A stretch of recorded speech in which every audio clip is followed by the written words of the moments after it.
Évangile de Jésus-Christ selon saint Luc. En ce temps-là, à l'adresse de certains qui étaient convaincus d'être justes et qui méprisaient les autres, Jésus dit la parabole que voici. 2 hommes montèrent au temple pour prier. L'un était pharisien et l'autre publicain, c'est-à-dire un collecteur d'impôts. Le pharisien se tenait debout et priait en lui-même. « Mon Dieu, je te rends grâce parce que je ne suis pas comme les autres hommes. Ils sont voleurs, injustes, adultères, ou encore comme ce publicain. Je jeûne 2 fois par semaine et je verse le 10e de tout ce que je gagne. » Le publicain, lui, se tenait à distance et n'osait même pas lever les yeux vers le ciel. Mais il se frappait la poitrine en disant « Mon Dieu, montre-toi favorable au pécheur que je suis. »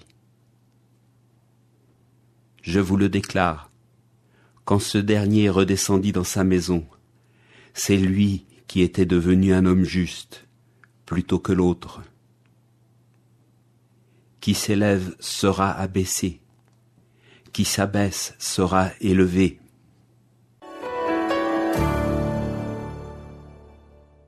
Cette fois, Jésus s'adresse aux disciples sous forme d'une parabole. Il s'agit d'aider les uns et les autres à progresser dans leur discernement sur un sujet difficile et dont la compréhension prête manifestement à confusion. Qu'est-ce qu'être juste ?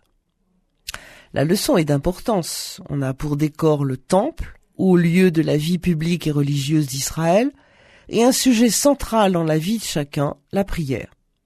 2 hommes montèrent au temple pour prier. D'emblée, leur profil sociologique les oppose, l'un étant pharisien, l'autre publicain. Si nous sommes un peu familiers de la Bible, nous savons que le pharisien appartient à une secte religieuse très respectueuse de la loi, soucieuse d'accomplir tous les rites de sa religion. Le publicain, par son activité de collecteur d'impôts, est en proximité avec le monde païen et c'est un homme impur, infréquentable pour les plus religieux notamment. Or, l'histoire telle que Jésus nous la conte va complètement inverser la situation. Le publicain était devenu un homme juste plutôt que l'autre. Qu'est-ce qu'être juste ? Être juste, c'est être ajusté à la volonté du Seigneur, fidèle au comportement défini par l'Alliance. Le pharisien se pense juste, lui qui s'accute scrupuleusement de toutes les pratiques religieuses. Le pharisien n'a besoin de personne pour l'encourager dans cette voie, car lui n'est pas comme les autres hommes, ni comme le publicain misérable qui se tient derrière lui. Lui se tient debout, fier de sa conduite, et la seule grâce qu'il sait rendre, c'est d'être meilleur que tous les autres. Le pharisien rationnel s'exprime en « je », fait le bilan de sa conduite sans attendre aucun retour de Dieu puisqu'il est en tout fidèle au commandement. Le publicain, quant à lui, est parfaitement conscient de son état de pécheur et de son attitude à distance, toute de contrition, les yeux baissés, témoigne de son humilité et de sa modestie. Il ne lui vient même pas à l'idée de s'exprimer en son nom propre, mais spontanément c'est vers Dieu qu'il se tourne, c'est de Dieu qu'il attend compréhension et miséricorde. Mon Dieu, montre-toi favorable au pécheur que je suis. Il n'a aucune bonne œuvre à présenter, sinon se remettre entre les mains de Dieu.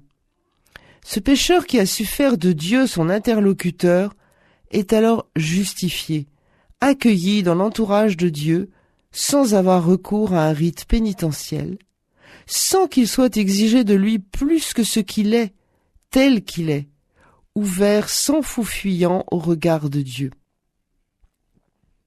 La justice que le pharisien prétend gagner par ses œuvres est un don, une grâce que seul Dieu peut donner, l'assurance du salut avec le Christ, le seul juste.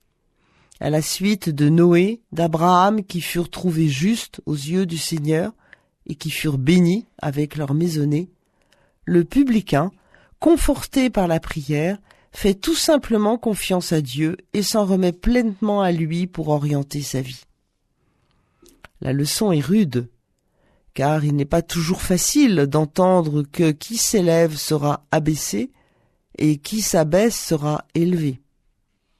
L'accès à la justice ne se mesure pas aux œuvres faites, mais à la pleine sincérité d'une adhésion à la bonne nouvelle qui est foi en Dieu. L'évangile du jour était commenté par Anne Lemoine, formatrice au service